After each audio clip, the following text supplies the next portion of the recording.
아침 7시. 알람이 울리지 않는 삶이 드디어 시작됐다고 그는 생각했다. 하지만 재미있게도 자유는 기쁨보다 정적과 함께 찾아왔다.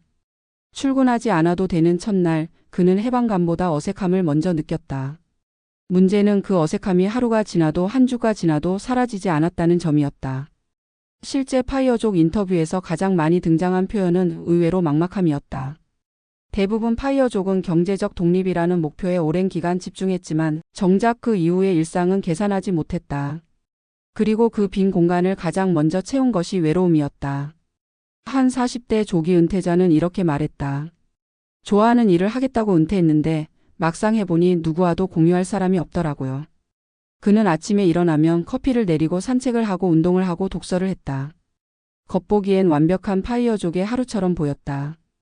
하지만 문제는 하루가 끝날 때마다 생각보다 너무 빨리 시간이 흘러간다는 사실이었다. 해야 할 일이 너무 많아서가 아니라 누구와도 대화를 나누지 않은 채 하루가 지나가기 때문이었다. 전문가들은 이것을 사회적 고립의 초기 징후라고 말한다. 퇴사와 조기 은퇴는 사회적 연결망을 급격하게 끊어놓는 이벤트다.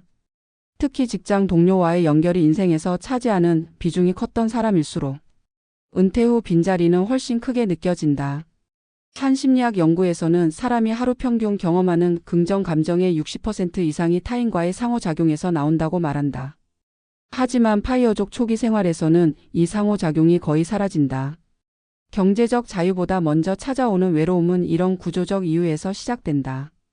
여기엔 재정적인 문제가 뒤따른다. 파이어족의 강점은 자산 기반의 생활이 가능하다는 점이지만 심리적으로 불안정한 상태가 되면 돈 쓰는 패턴이 불안정해진다는 특징이 있다. 실제 상담 사례에서도 무기력한 상태에서 충동 소비가 늘어나는 경우가 많았다.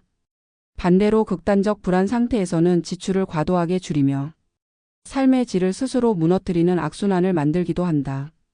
또 다른 사례를 보자. 50대 초반에 은퇴한 남성 어 씨는 평일 오후에 대화를 나눌 사람이 없다는 게 이렇게 큰 충격일 줄 몰랐다고 말했다. 그는 처음에는 여행, 운동, 취미로 일상을 채우려 했지만 2달이 지나자 모든 활동이 반복되고 의미가 무뎌졌다.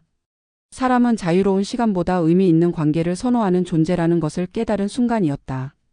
전문가들은 조기 은퇴 후 외로움이 빨리 찾아오는 사람들의 공통점을 이렇게 분석한다.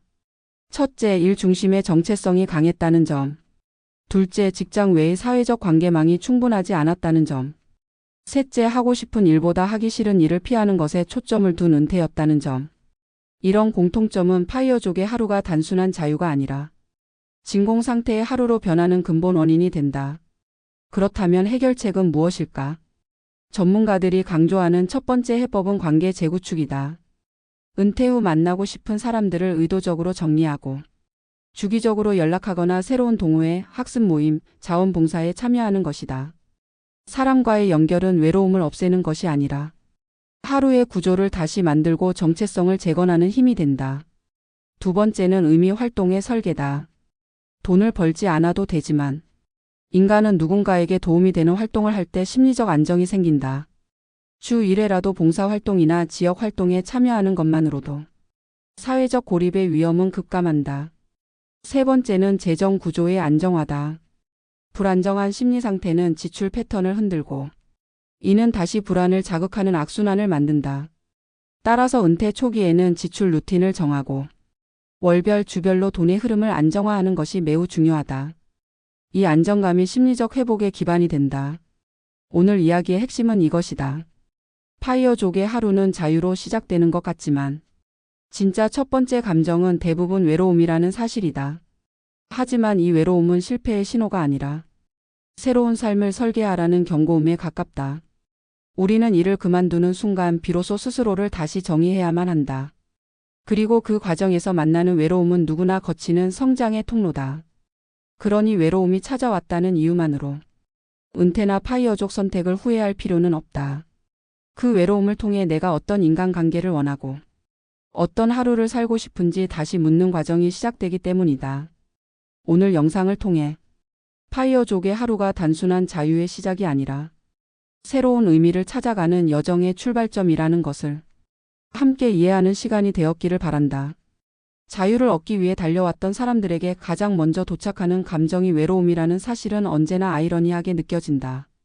많은 파이어족들이 경제적 독립과 조기 은퇴를 목표로 살며 출근하지 않는 하루를 꿈꾸지만 정작 실제로 그 자유를 손에 넣는 순간 가장 먼저 마주하는 것은 공허함과 고립감이다.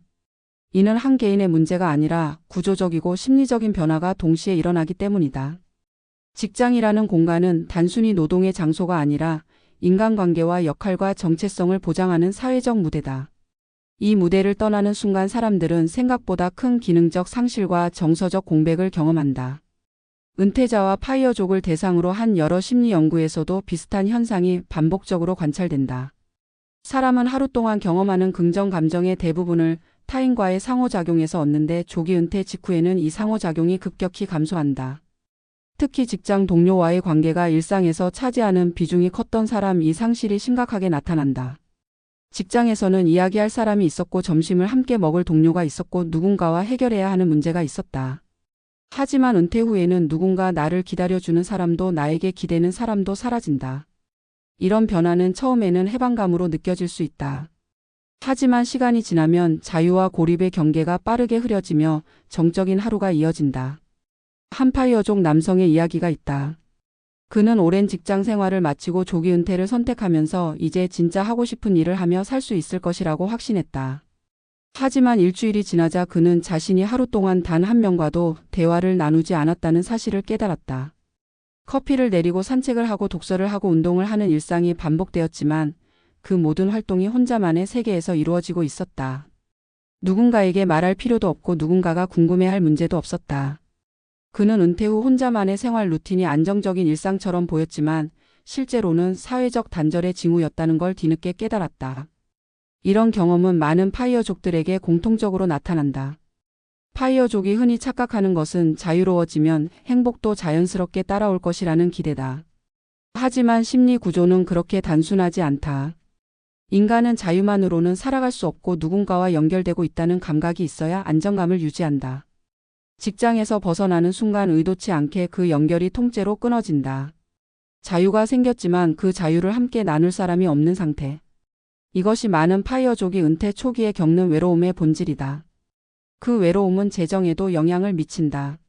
외로움과 고립감이 지속되면 소비 패턴이 흔들리기 쉽다. 어떤 이는 충동 소비를 통해 감정의 빈틈을 메우려 한다. 또 어떤 이는 위험 회피 심리로 인해 과도하게 지출을 줄이며 생활의 기본적인 즐거움까지 끊어낸다. 파이어족의 재정 구조는 고정급여가 없다는 점에서 매우 민감하기 때문에 심리적 불안이 재정적 불안으로 빠르게 이어질 수 있다. 특히 투자 기반으로 생활하는 파이어족들은 시장 변동성의 심리 상태가 크게 흔들리며 이로 인해 불안한 소비와 지출 조절 실패가 반복되기도 한다. 심리 상태가 재정에 영향을 주고 재정 스트레스가 다시 심리를 흔드는 방식이다. 의도하지 않은 악순환이 시작되는 것이다. 여기서 또 하나 주목해야 할 문제는 정체성의 붕괴다. 사람들은 대체로 자신이 어떤 일을 하느냐가 아니라 어떤 역할을 하고 있느냐에 더 큰 의미를 둔다. 직장에서의 역할은 책임과 필요성을 만들어주고 그 안에서 사람들은 자신의 존재감을 확인한다. 하지만 은퇴 후에는 그 역할이 사라진다. 누군가에게서 기대받지 않는 시간은 처음엔 편안하지만 점점 자신이 사라지는 것 같은 감정이 찾아온다.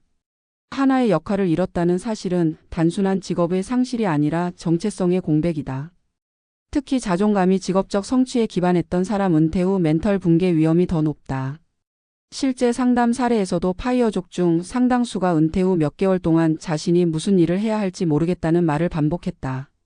하고 싶은 일을 찾겠다는 목표는 막상 은퇴 후에는 버거운 과제가 된다.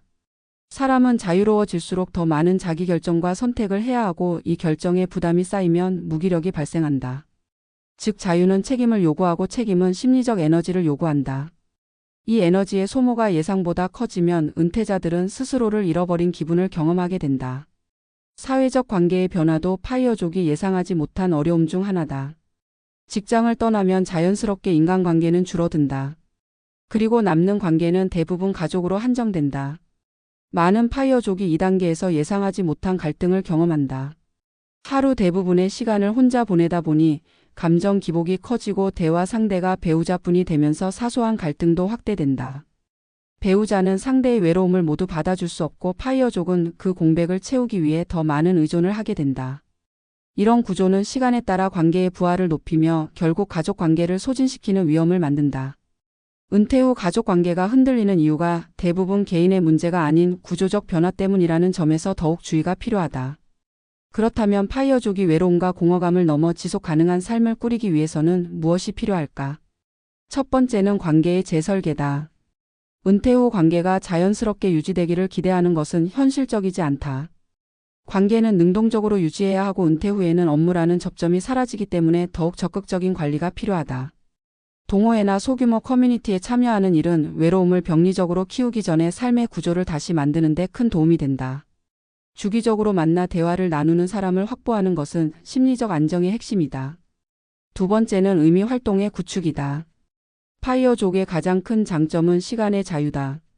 하지만 그 시간을 비워두면 공허감은 반드시 찾아온다. 의미 있는 활동은 반드시 직업일 필요는 없다. 배움을 이어가거나 봉사활동을 하거나 지역 커뮤니티에 참여하는 것만으로도 인간은 정서적 안정과 자기 효능감을 얻는다. 중요한 것은 누군가에게 도움이 되거나 나의 가치를 발휘할 수 있는 활동을 찾아내는 것이다. 세 번째는 재정 구조의 안정이다. 심리적 공백은 소비 리듬을 깨뜨리고 파이어족은 이 불규칙한 리듬에 더 취약할 수 있다. 은퇴 초기에는 지출 패턴을 정하고 스스로 허용 가능한 소비 규칙을 만들 필요가 있다. 지출이 안정되면 불안감도 함께 줄어들며 삶의 균형을 되찾을 기반이 형성된다. 파이어족의 하루는 자유의 시작처럼 보이지만 실제로는 다시 설계가 필요한 삶의 전환점이다. 자유는 방향을 제시해주지 않는다. 스스로 의미를 만들고 새로운 관계를 세우고 안정적인 삶의 구조를 만들어야 비로소 자유가 행복으로 이어진다. 외로움은 실패의 신호가 아니라 새로운 단계로 넘어가라는 심리적 경고다. 그 외로움은 누구나 거치며 그 과정에서 자신이 원하는 삶을 다시 정의하게 된다. 경제적 독립은 끝이 아니라 시작이다. 파이어족의 삶이 진정한 행복으로 이어지기 위해 필요한 것은 자유의 양이 아니라 관계의 질이고 외로움 역시 새로운 삶을 설계하기 위한 자연스러운 통과 이래라는 사실을 받아들이는 태도다. 이제는 스스로에게 질문해야 한다. 나는 어떤 관계를 만들고 어떤 하루를 살며 어떤 의미를 쌓아갈 것인가?